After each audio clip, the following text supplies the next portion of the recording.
Hello. Thank you for being here today. So, I'm married, and my husband really wants to have a kid. And some days I'm like, yes, I can do this, we're gonna do this, it's gonna be amazing. And some days I'm like, oh my God, I'm almost 46 years old. We've done IVF twice. It didn't work out. Some days I feel like I'm tired and I can barely take care of myself. And then I think, how could I take care of a little being that needs so much nurturing and love? Well, first of all, let us tell you, the baby will inspire you. And we're not trying to talk you into this or out of it, but there are so many things that we want to say to you. Most important, we want to say that it's not a good idea to go immediately to action on something that you're not lined up with. We like to say, make a decision and line up with that decision. And the split decision is making you nuts because that feeling of indecision. And so what you really want to know, if we were standing in your physical shoes, this would be what we would want to know. We would want to know, what is in my vortex? What is it that is in my vortex? Because it could be that this experience is in your vortex and you're just resisting it for doubtful reasons, or it might be it's not in your vortex, and so moving toward it is what's causing you some separation. That's where I'm at. In either case, what you're wanting to figure out is what feels best, what thoughts feel best. And there are about 14 things we want to tell you all at once. We're just going to settle in here and give you a sort of clear understanding of how this works and what we would do if we were standing in your physical shoes. Do you think that through life you've put things into your vortex that now you can manifest? Yes. And do you think, well, we'll just tell you, because we know that no one has the ability to clearly define what's in their vortex because you've been putting the pieces of it there incrementally. For example, you are an uplifter to the very core of your being, and you happen to be a very good teacher. There are many things. You're a good communicator. You feel good a lot of the time. You want to feel good. You consciously care about uplifting. And so all of those things are in your vortex, and a case could be made that that would make you a particularly good mentor or a particularly good mother. The things that are in your vortex, we just want to say to you, clearly are not about not wanting that. But the thing about deliberate creation is that you get to define from this now perspective what you most want. Sometimes people think that what's in their vortex makes them like a puppet on a string that they must then follow the advice of.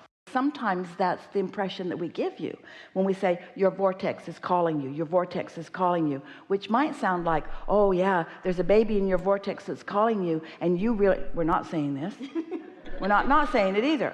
But that's what people think that the vortex is, oh, it's calling me and I have to go whether I want to or not. And the thing that we most want to explain is that everything that is in your vortex that is now calling you, you have put there.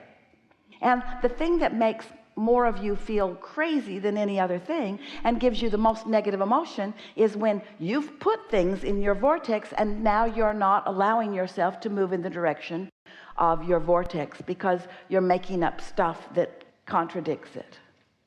So it isn't about what I think I want and my husband wants something else.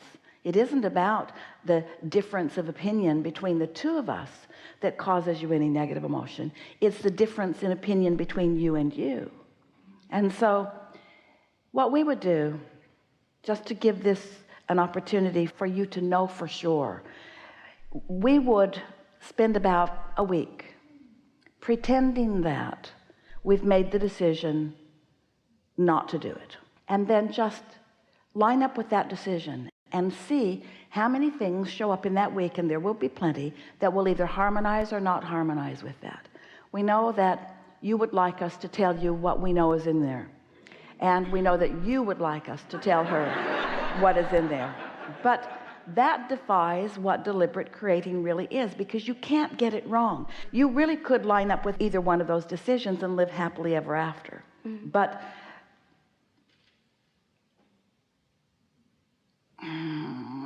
there's a baby in your vortex.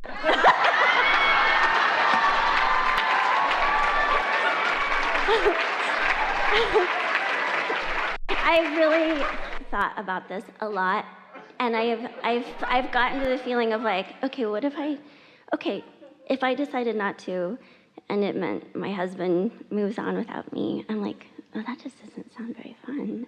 It's not fun, and he wouldn't do it.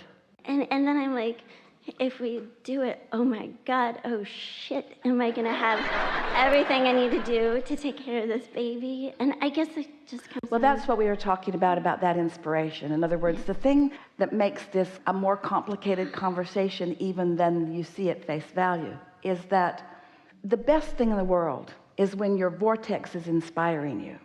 When your vortex is inspiring you and you get into that sweet spot, well, the unfolding of this relationship in your family, it will just continue to inspire you. You will discover things about yourself and strengths and clarities about yourself that you don't even know are possible. The opportunity for your expansion. You make it sound like it should all be figured out and it should all be clear, but life is never that way. You're always figuring it out as you go. And we've been saying to a lot of our friends, any of them who will listen, every day that they will listen, for as long as they will listen, this is the strongest statement that we've made consistently over time. Make more decisions in every day. Make more decisions in every day, because with decision there is alignment, and with alignment there is power and clarity, and with power and clarity there is more of a living of life. And so that certainly is an opportunity for you to make more decisions in every day.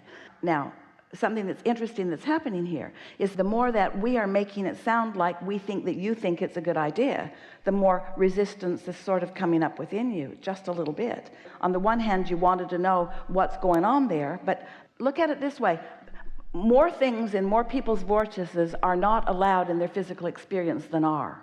So just because it's there does not mean that you have to turn that thought into a baby.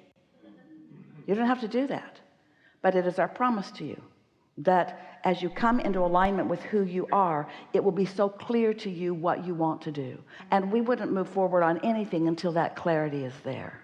It could even be in your vortex, and you could move ahead with resistance and keep yourself from having the experience with this baby that is potentially there. You see what we're getting at?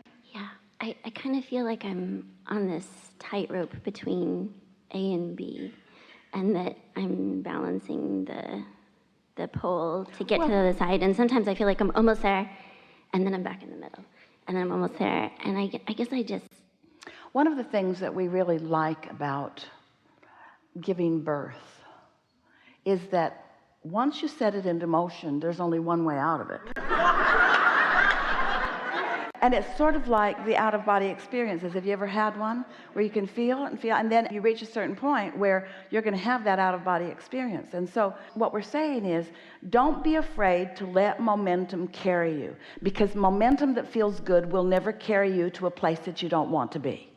So don't be afraid to let momentum carry you, and then just let this be an opportunity for you to say things to yourself like, I can figure it out as I go. And in fact, it is that figuring it out that is the sweet spot of life. Recently, we've been offering a very simplistic, almost annoying to you analogy. We like it a lot. That goes like this. When life causes you to know that you want something, it's like you are a train on a track, and the track is on a very flat piece of land. There's no hill, there's no gravity affecting the outcome of this. And so you desire something, and you plunk an engine on the front of your train going that way. But then, as you say, but I don't know, it doesn't really seem possible, you put an engine on the other end of the train going the other way.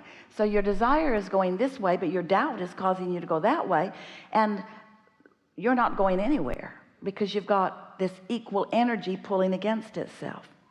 And if you are like most people, then the more you don't have what you want, the more you ask, And then the more you ask and notice that it hasn't happened yet, the more you put an engine on the other end of the train. And so you get all of these engines stacked up going in opposing directions, and then you feel stress because you're pulling against yourself. And that's really the primary point that we're wanting to make here.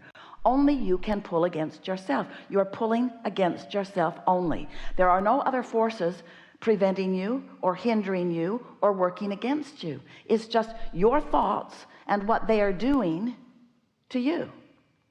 So we're eager to talk with you about anything that is important to you. We want you to come to know the power of the source within you. We want you today to get a true sense of how your desires are culminated in a vibrational reality, and that there is a powerful pulling of you toward them. And the reason for that is because in the same way that law of attraction is responding to the thoughts that you think, law of attraction is responding to the thoughts that the source within you thinks too. The thoughts that your inner being thinks about you cause a very powerful point of attraction, which you could call inspiration. We call it your calling. You're being called to the allowing of the fulfilling of all that you have been asking for. And that's a very powerful calling. You are being called into this physical body, and you're being called from the moment you were in this physical body. Is a very powerful calling. And you know the reason we're telling you that in this strong way, a very powerful calling, very, very powerful calling, source energy calling on your behalf, calling you home to who you really are. It takes a lot of focus on unwanted things for you to set up things that don't let you go in the direction of what you're really being called to. But that's easy to understand, isn't it? Because you've been trained in this physical format to be objective, to weigh the pros and the cons and the pluses and the minuses. And we know, someone at dinner the other night was asking, why do we as humans, this person said, why do we as humans seem to so easily gravitate toward complaining or toward our awareness of what's not working out? And they were speculating about it. And Esther said, I think it's because we innately understand that we are supposed to feel good, and we innately, deep down, understand that things are working out for us, and that things are supposed to be good for us, and that we are good people. And when something is going wrong, it feels like an explanation is in order. It feels like a justification or a defense or a rationalization. In other words, it feels like somebody needs to call somebody and tell somebody about something that isn't going well for me, because something, it should be going well. Why isn't it? Why isn't it? Why isn't it? Well, maybe it's because of this or this or this, or them or that, or them or that. And so today it is our desire that as we are chewing together, that you will get a sense of the value of you leaning a little more in the direction of what you want and a little less in the direction of what you don't want. We want to awaken within you your own guidance system. We want to convince you that you are a vibrational being. We want you to understand that your inner being exists, and that your inner being is aware of you, not just mildly aware of you, and not just generally aware of you, but intimately and accurately aware of where you stand right here and now in relationship to who you've become. Your inner being is not just phoning it in. Your inner being is there with you all day of your conscious awareness. And that is the reason that you could ever feel either positive or negative emotion. In fact, the very negative emotion that you sometimes feel is your evidence that your inner being feels differently about whatever it is you're thinking about when your negative emotion is present. And so stopping and just pondering, wondering, I wonder what my inner being thinks about this, because clearly it is different than what I'm thinking because of the way I'm feeling.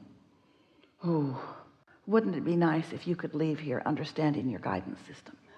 And wouldn't it be nice if you could utilize it and not use it to beat yourself over the head with like a club?